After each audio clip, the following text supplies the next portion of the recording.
Yo, All right, yo. yo, what the fuck is up with the do-rag? You gotta have hair for a do-rag. The first, I'm working on my waves, Louis. I'm working on my waves. can you You can don't you know, work on only one wave? That's like down the center. you don't understand. You don't understand. That's the problem. You don't understand. Oh Yo, Lou, man, why you always gotta be taking shots at me, man? yeah, I haven't taken a shot in over a week. Doesn't matter. But you talking about the do rag, and I know. I ain't even gonna say it. I'm a humble person. I ain't even gonna say it. I ain't scared. I ain't scared. No. It ain't about you. It's That's about me. so glow. It's not about you. It's about me. You know what? Let's get all the particulars out the way. We gotta raise the volume on that, Chris. Yeah, you know what it is? Check. Hold up. Let's start this over. Yo, that's what It's happens been when you fine. haven't been to work in a couple of days. You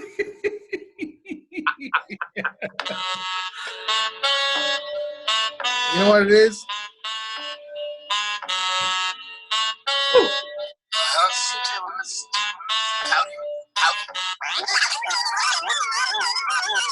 Go! Yo, what's up, everybody? Welcome back to Bree Shooters. Sorry, it's been a while. We've been protesting.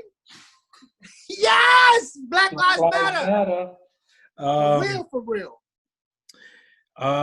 We are the show that brings you news, sports, poker, and everything in between. Damn, it's been a minute, Lou. You almost forgot your lines. We love the tweeners. I almost forgot. I'm your host, Lou, joined by my very good friend. I don't know what to call him these days. He got a do-rag on. I don't know what to call him. I don't know if it's Denzel and training thing. You remember Denzel and He Got Game? Yo, you a fool. Oh, man. So it's been a minute. What's up, Chris? How's everything, brother? Haven't talked. Everything's good, I did see you. It was nice. It was nice seeing you because it was been, probably more than 2 months since I physically saw you in person. Well, probably more than 2 months. The last time we were in your house, it was somebody's birthday. Was Louis' birthday or no? Might have been. That was in January. Yep, that's it was about right. There was some type of football playoffs and stuff. Yeah, no, that was definitely January. That's when we noticed. I'm not gonna go there. Let's get into relationships, Louis. People are asking us, and they're asking us. But before we get to that, yes, shout out to Shafiq Sheikh. I love you. Thank you so much for your hospitality. Thank you so much for your hosting. The burgers and the hot dogs. I wish I could have more, but Lou gobbled them up.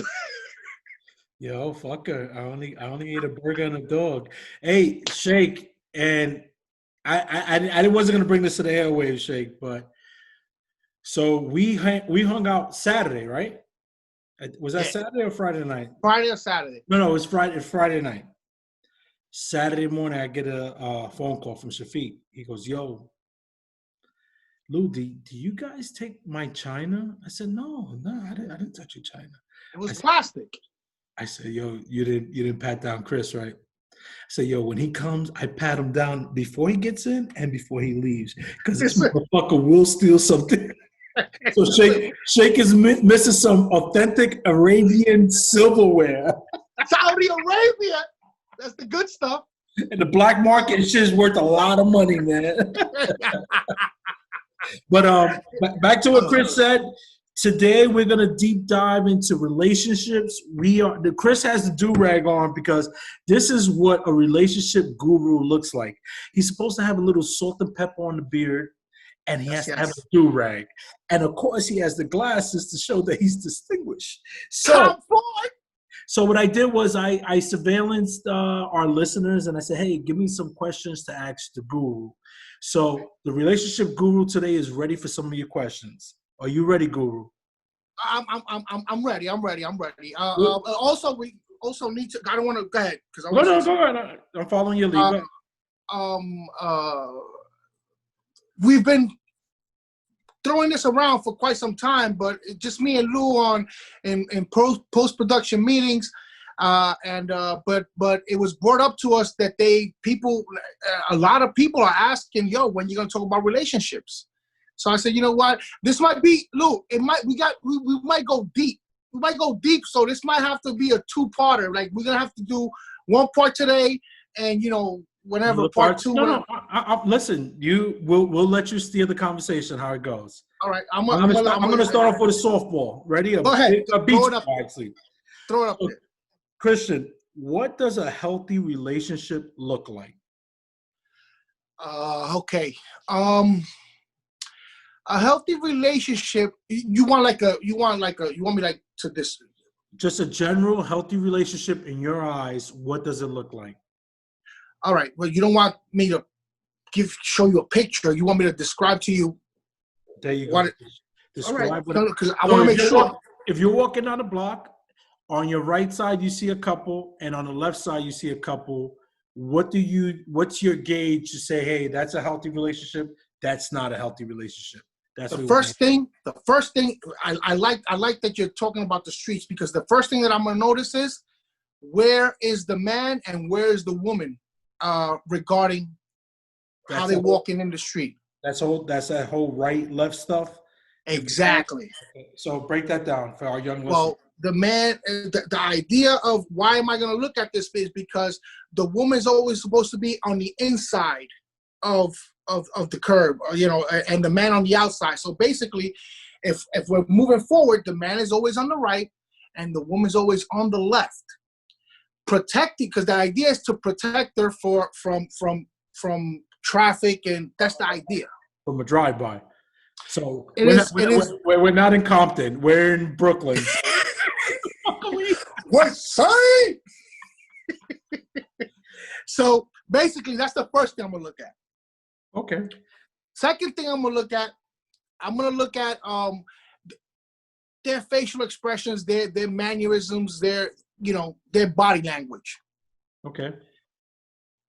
And of course, intimacy. Intimacy does not mean sex. I want to know if they holding hands, if they, I'm holding hands. Oh, here we go. They can sit in. They can sit in if they want, Lou. This is. I'm throwing gems today. Gems. Yeah, I don't want to run out of time. I want to get all these gems. Okay, so basically, that's what I'm looking for. Body language. I'm looking at facial expressions. I'm looking at a bit of intimacy, a little bit of contact. Holding hands.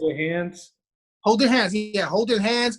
The girl holding the dude's arm, stuff like that. That's what I'm looking for. And again, once again, you can't be if you have a face like let me zoom in. If you have a face like this, I'm not. Either you're sick or you're not happy. Wow. Okay. Let's go. All right. So let's pick it up a little bit. Go ahead. In your experience, what is, because this is, remember, we're in a different time now. All right. What is an open relationship? That's, you know what, Lou? I stumped them. Well, guys, let's stump them. Well, this is very. I don't get you in trouble. No, but what I'm saying is, open relationship, I don't think has changed. Open relationship is when you're open to date other people. That hasn't changed, to my knowledge. Well, some people say open relationship is that I'm dating a woman and she's okay if we bring a third party. That's my understanding how the new. Okay, that could be that could be a version of it. And it could go both ways. It could be a female, or male. Yeah. So that's or it's also you're allowed to date on your own. Yeah, and I'm allowed to date on my own, but we still have a relationship. Exactly. So all right. So we see that. All right. Now, this one I get a lot. I got a lot of. How do you save a relationship? You feel that it's tanking. What do you do to save it? Before you even go there, what question do you ask yourself whether or not it's worth saving? Like, what do you look at? You're like, all right, this guy got some things that I could work with. He has promise. you know, what is it that you're looking for to say, hey, let me hang on because this guy's good and he's just going through a rough patch, or this girl's good, she's just going through a rough patch. Like, you know, what do you look at? When do you cut the cord? You know, give us some insight. That's the thing with that. That's a little bit of a of what I could say a loaded question, because it's not one answer. It's basically the times. How many times did he or she fail? How many times did he or she disrespect me? See, there's certain times that you shouldn't allow disrespect, because after you cross that line, Now, it's Chris, very hard. I'm sorry, Chris, go deeper. What's disrespect in your eyes? Is it domestic violence? Is it cheating? Like, you know. I won't even. Okay, let's start from. I won't even go to domestic violence. Okay. We already know that's if something happens of him, something that's him or her like banging the thing real hard, that should give you a little, you know, if this happened with this little thing, what's gonna happen? It could escalate. So my thing is disrespect, definitely cheating. You can't allow that, because after you break that plane, it's very easy to, you know, I could tell you I'm never gonna do it again or whatever. And the first time that our relationship hits a bump, I already crossed that line, so it's easy for me to cross it again. You follow me? Mm-hmm. Disrespect, calling you as simple as questioning, humiliating you. That's disrespectful, in the sense of me calling you you fat pig, or you know, these insults. Disrespectful. After you, like in an argument, if somebody tells me, oh, fuck you, you fat pig, or whatever, and then they go even deeper, that's disrespectful. It only took an argument for you to go there. But what about if they come back and they say, hey man, I was mad, I lost my cool, I'm sorry, I apologize. Regarding that, you allow it. Tread carefully. You allow it, and you see the next. You see what's going to happen the next argument, because we're going to argue. Relationships argue. That's the thing, and I'm glad you said that, because what I find in relationships, or what I see in relationships, is that people know how to pull each other's strings. So 110%. So right away, you're going to go to, I'm going to go evil and nasty on this motherfucker. And I know he doesn't like that. So it's almost, you got to have to recondition yourself. I got to have educated disagreements. And exactly. That doesn't happen overnight. That takes with time and development. But you're right, though. It shouldn't get to a point where you're so nasty where it's like. You're evil. You're trying to. Yeah, you're trying to be hurtful, because the thing is, once again, see, people talk about, and we're going to get into this, but people talk about what's the most important thing in a relationship. I'm going to start with respect is up there. It really is. And then if you want to sprinkle love right under it, but it all starts with respect, because at the end of the day, love is not going to come if I don't respect you. You see how stupid that sounds? Like, oh, I disrespect you, but I love you. It doesn't, you know. Yeah, if you love somebody, you wouldn't disrespect them. Exactly. But off that question, a part two, what are your thoughts on, hey, my wife always plays me in public settings, in front of people, him by saying certain things, oh, he's a jerk or something like that. But then that's disrespectful. He apologizes. Yeah, you bring it up one time. See, that's the thing. That's being disrespectful. Now, you got to know, even if it's joking, you know, I'm a jokester. I joke around, and I joke around, and my girl knows that, you know. But if I say something that she didn't really agree with, she'll wait till we'll come home. Huh? We'll give you the look where you know, like, oh, maybe maybe she won't even give me the look, but when we get home, we're having a conversation. And she's going to tell me, Chris, you said this, and it just didn't make me feel right. How would you feel if this, and that? And you know what? And that particular joke or that particular thing won't happen again. If it does happen again, You really have to reevaluate. I don't think reevaluating. Just you know what the problem with us human beings is, Louis? Mm-hmm. We wait too long. We wait too fucking long. Just what, in relationships, to see how? Yeah, we see all the red flags, and I'm talking pre-kids.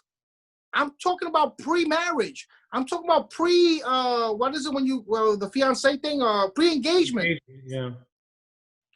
We see certain things, and if we address them and they still keep happening, you gotta cut your losses and bounce. Mm.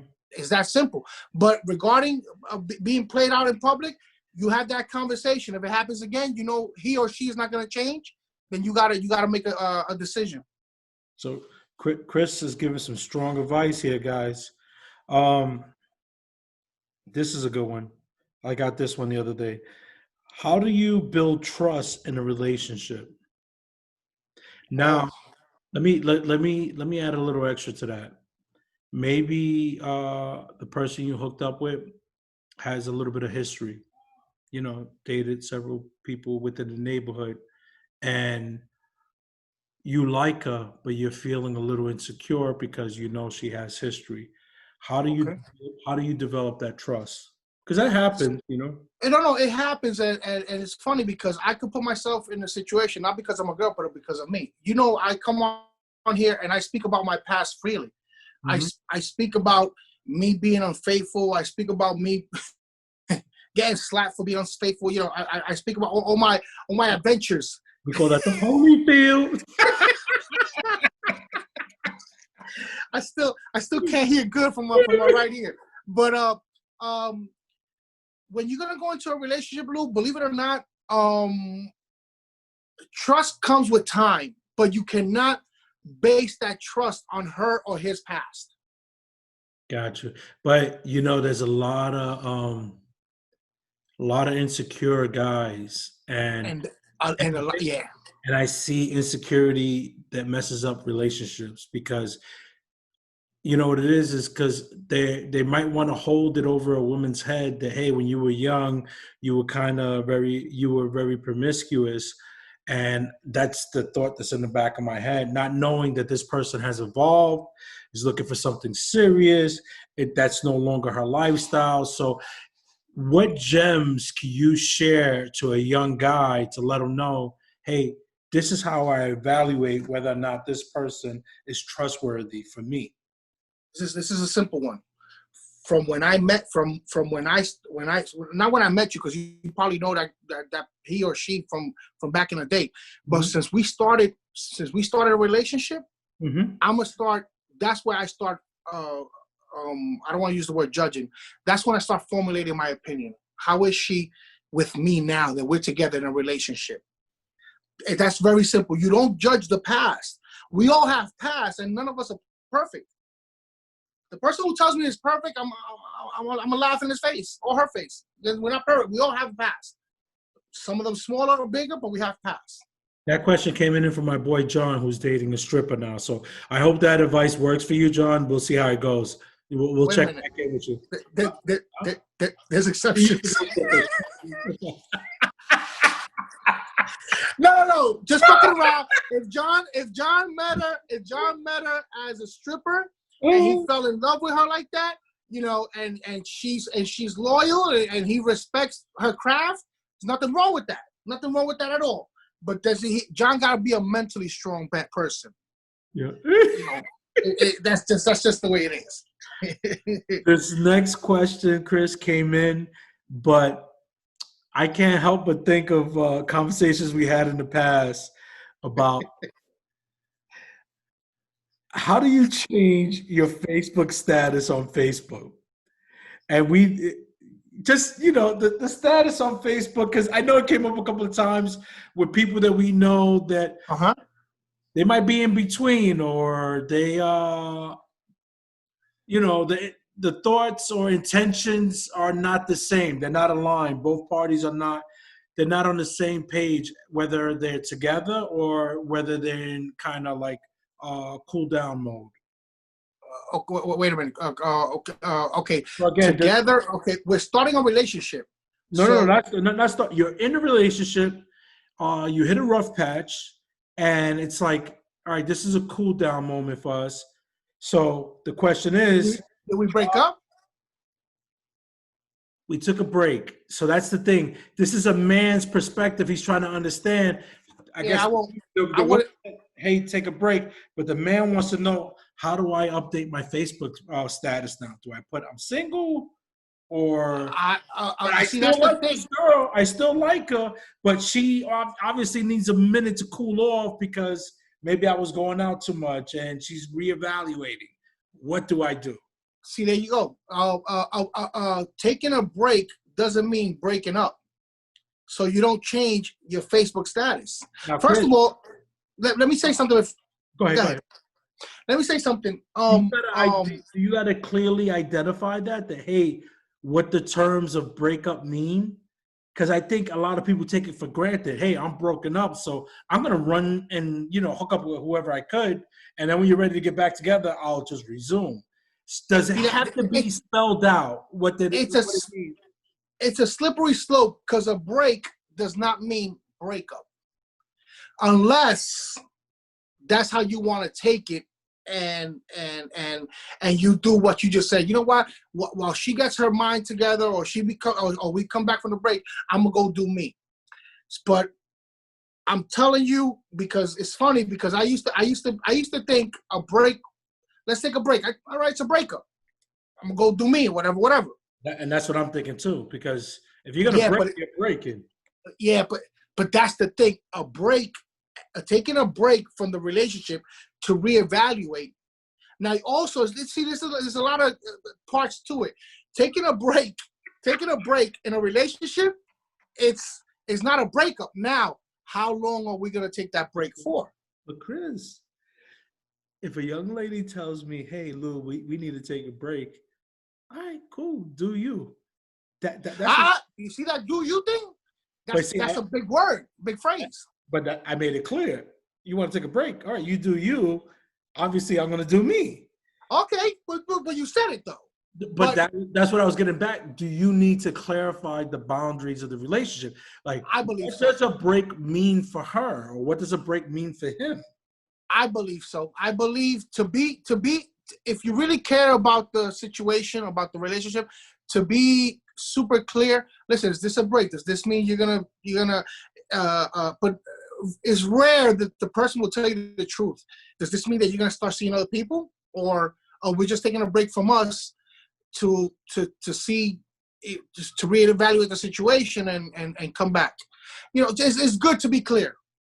And that's what I was trying to get at. I think you have to be clear. I think a lot of guys, they kind of take it for granted. Oh, it's a break, or it's downtime for me, or whatever. Yeah, exactly. It goes the other way too. The women might be like, 110%.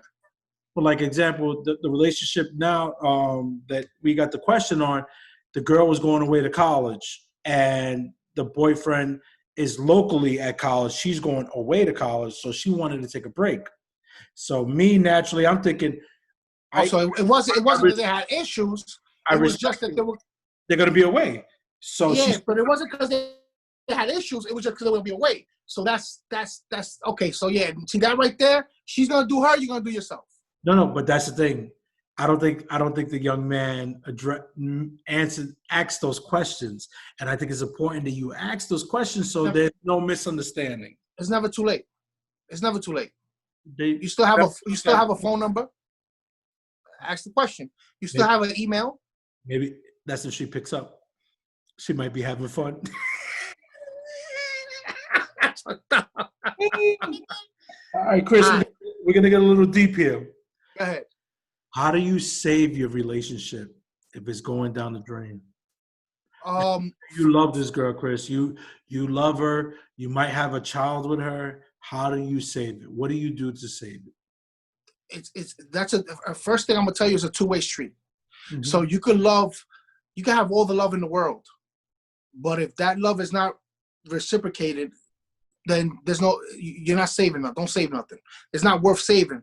What you're gonna do is you're gonna live in misery, and you don't want that, because you're gonna be living in a situation where you're giving it your all, and that person, he or she already checked out, and they just there just to it's funny because I wanted to talk about this. They're just there. You know, people get very comfortable in a situation. And a lot of people that we know, Lou, the majority of people, I'm gonna go, the majority of people we know are comfortable in situations where they're not really happy, but they're comfortable. You're content. You know, they get content, and they just go through the motions.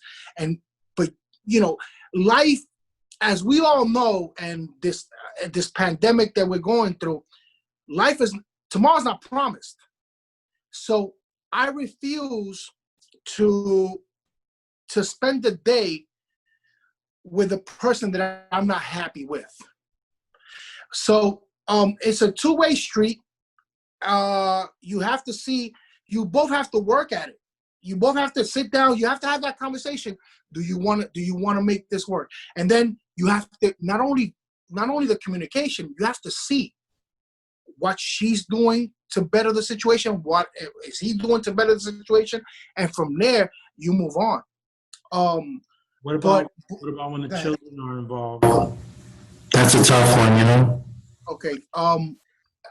See, that's the thing, Lou. Just because, and this is an example, and I'm not saying, you know, God bless you and your family and your marriage, but if you decide to divorce right now, I promise you that you're gonna be there for your kids, for whatever they need. You're gonna hold up. It just didn't work, but as a marriage is one thing. You being a parent is a different story. I don't like that because a lot of us, including myself, stick around because of the kids. You want to hear something funny? I'm gonna ask you a quick question. When you hear the phrase, "That dude's going through a midlife crisis," tell me an age, Lou. Tell me an age that you can look at a dude and say, "Oh, that dude's going through a midlife crisis," or somebody says it. Somewhere in the 50s, early to mid 50s.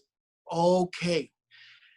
If you had a kid, 25, 23 years old, when is that kid going away to college? When is that kid after 18, 19 years?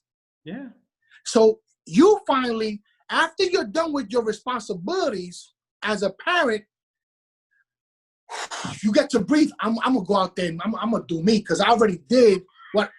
That's the midlife crisis. It ain't no midlife crisis. It's that you were going through. You decided to stick around because of your kids, and now when your kids went off to college, you decided to buy a fucking $80,000 sports car or go out and have a side chick or whatever. Oh, he's going through a midlife crisis. No, he wasn't happy. Probably for the last 10, 15 years. He just stuck it out because of the kids. Yeah.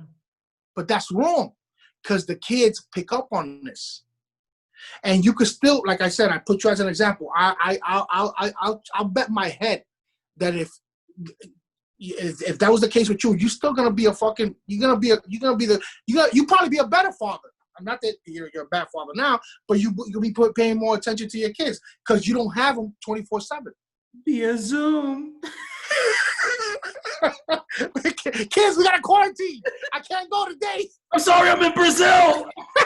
Reception is bad. But that's the thing, Lou.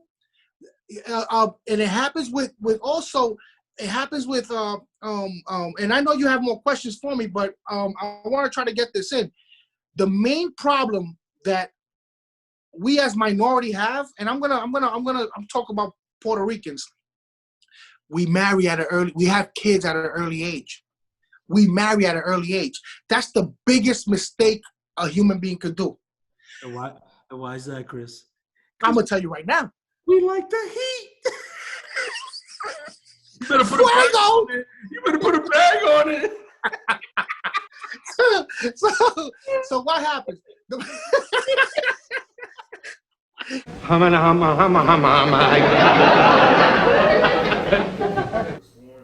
Real, man. 110%. then and then you get men like men are stupid, like men are real stupid. For the young men out there, I'm recommending go buy the book Rational Male.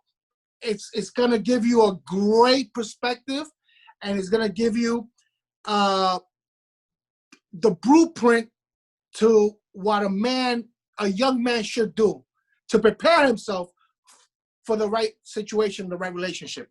So what? So I don't being a young person having a kid, because you know what happens, Lou? You have a young you get married at a young age. You're still a kid. 19, 20 years old. You still want to have fun. Now on top of that, now a kid comes. Now your wife is at home with your son or daughter, and your boys are outside, playing basketball or going out for a drink, and then you start thinking, you know what, I'm gonna go out, and it becomes a normal thing.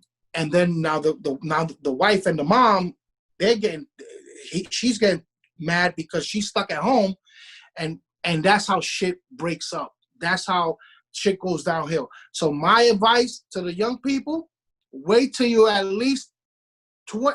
I'm coming down on my age a little bit because I've been questioned a lot about this. I normally say 30 to 33.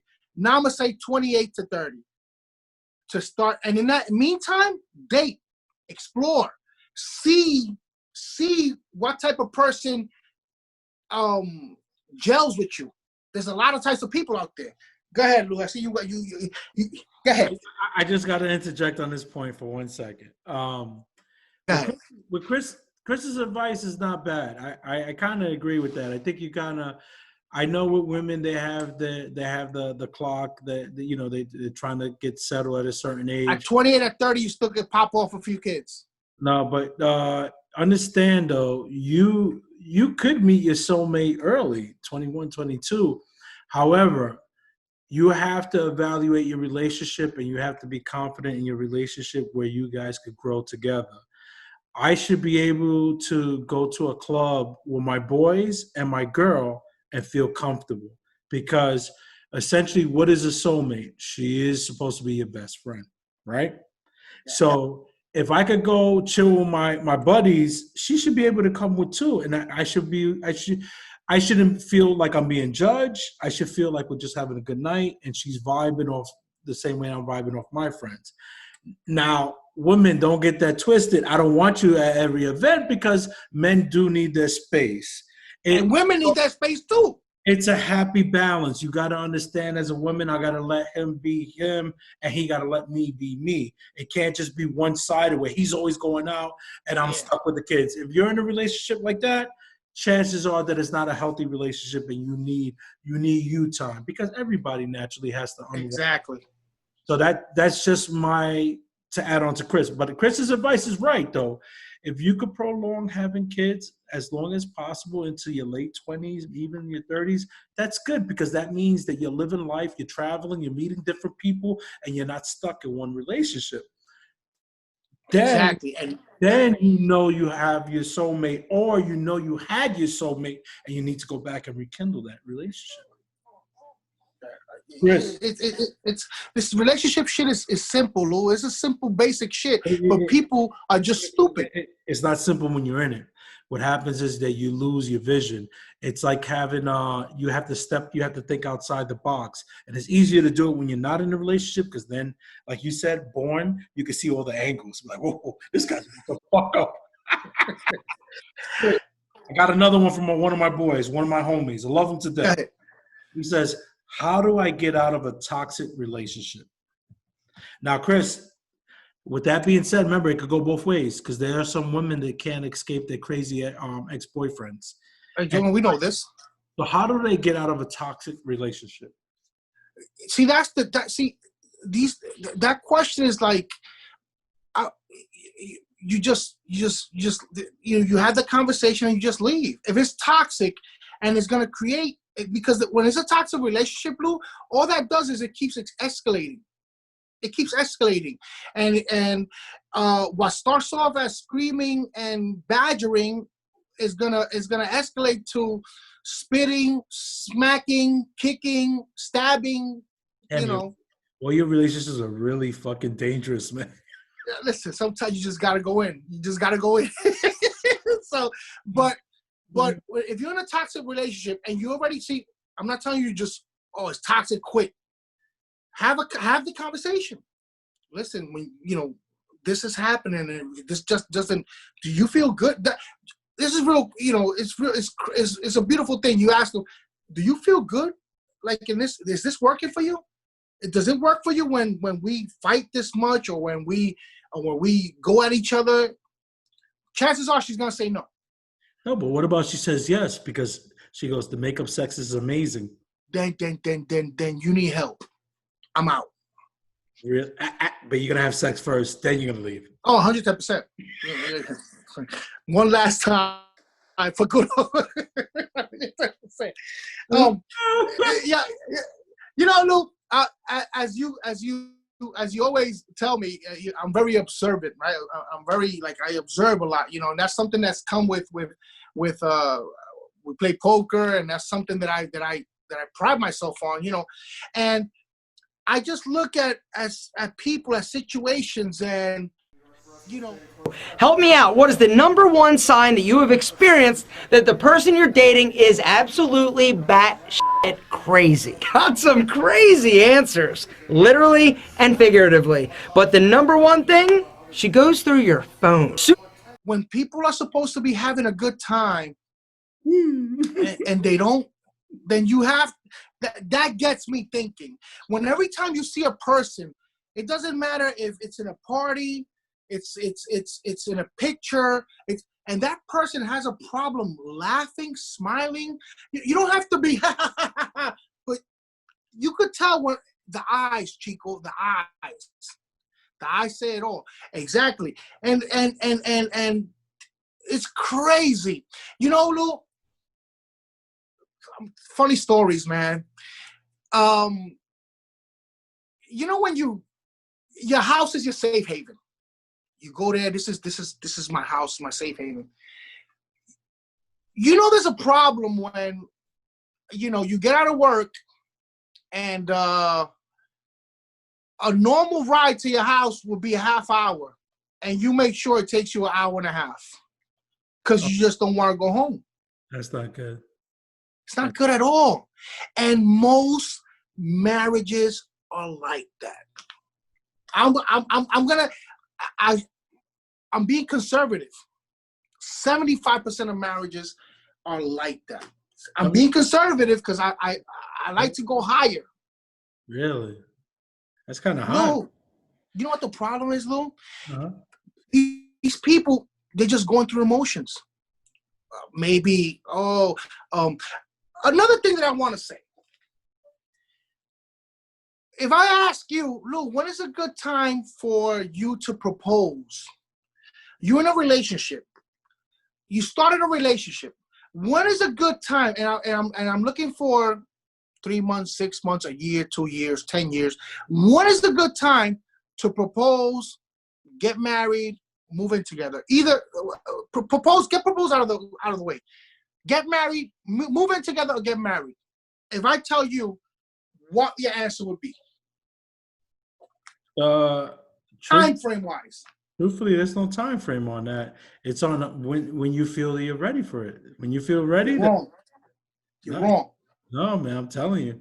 I think there's a couple of things you got to do before that. I think first, a good test is if you go on vacation with this person for, let's say, before you get that, because you're right. Before you get there, you gotta kind of feel the waters, but like, you know what? I can live with this person and it won't be an issue. I love vacation. Yeah, I think vacation is a good litmus test. Yeah, Lou, but you're on vacation in Turks and Caicos for a week. Turks and Caicos, as I know, is beautiful. You're over there for a week. You're living with a person. That's a honeymoon, Lou. That's a honeymoon. It is that, but you have to do it a couple of times. You have to go on. There you go. That's why you can't do it off the rip like, we're set. No, it takes a couple of vacations, and you got to have a couple of bad ones in between to understand, you know what, that wasn't that serious. You know, I could live with that, you know, but if you're seeing serious things, like, I got to pump the brakes. So what I'm trying to say is you can't put a time on it. I'm going to put a time on it. Go ahead. Because I'm that good. Right? Either that or your girl's and I'm not only, you know when you're in math class, Lou, and the teacher, I used to always hate this shit too. Now I take pride in it. The teacher says, how much is x equals square root of whatever? Show me the work. I used to hate that, Lou. Like, I knew the answer, but they wanted me to show how I got to that answer. So I'm going to do that for you now. Go ahead. I say a perfect time to get married in a relationship or move in together is 3 to 5 years.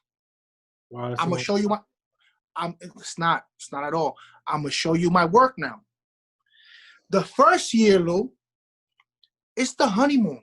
You would never see, it's very rare you'll see something in him or her that would disgust you, because you're both not that comfortable, and you gotta, you ever do that burp that you hold it inside and it burns your nostrils? You ever do that shit? Chris, a year's a long time though, man. I think you got to start showing your real personality after 4 or 5 months. You don't think so? See, that's the thing. It's not what I listen. You're right. Once you secure that person loves you, I think that's the gauge. Once the other person, love ain't everything, Louis. Then you start showing your real personality because you want to know if it's authentic. You understand? All right. Let me just finish. Let me show you my work, and then you tell me. Your segment. Go ahead. Go. All right. No. But I like that you interject because I like it because it's a give and take. So what happens? That first year, you don't see nothing wrong with that person. She doesn't see nothing wrong with you. The second year, now you start staying over each other's house for the weekend. Now you start going on vacations. And now you start noticing little things that irk you, that not irk you, and you say, what's something that might irk you that you see? Damn, I don't want to. One thing that I can't stand from a woman, and this is gonna sound real childish for me. I can't stand when a woman talks like perfect Cardi B. I can't stand that woman, and it's not because it's just the way she expresses herself. I don't have a problem. Listen, I'm from the hood. I'm down to earth, but I have a problem with a woman saying I gotta go take a shit. Oh no, that's nasty. That should be kept. Even guys, I just gotta go to the restaurant.